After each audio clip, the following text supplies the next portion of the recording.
Bro. Samahani ndugu yangu. Samahani.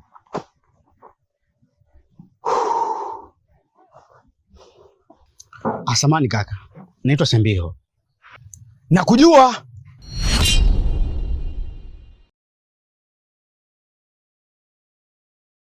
Bwana mimi niko hapa nazurura namtafuta shangazi yangu. Ni mke wa mjomba wangu.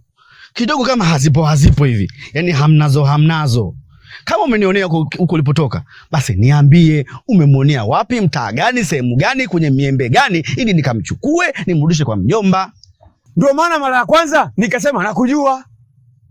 Hii ndio ile mchumia juani ulia kivulini, lakini unaweza ukachumia kivulini na ukalia juani.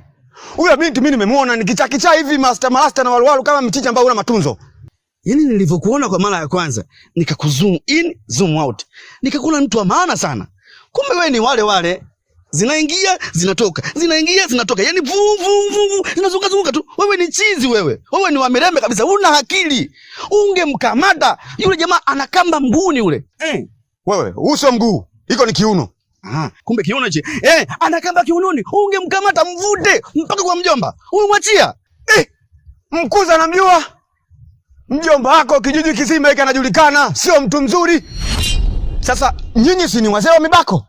Mjomba wako si ni mtu wa mibako? Ndio mkusanyane wazee wa mibako, mkamtafute. Alafu sio kile unamwona barabarani unamsimamisha, si watu wengine tuna matatizo. Kumbe wewe una matatizo Ndio maana nikakuona tu wewe jinsi ulivyo. Kumbe una matatizo. Nikwambie kitu, nikupashue sasa kijana wangu, sawa? Mimi ndio ukurasa wa pili kwenye kitabu. Naitwa Dibaji. Wewe Dibaji? Mimi ndio Dibaji. Kama upepo vile.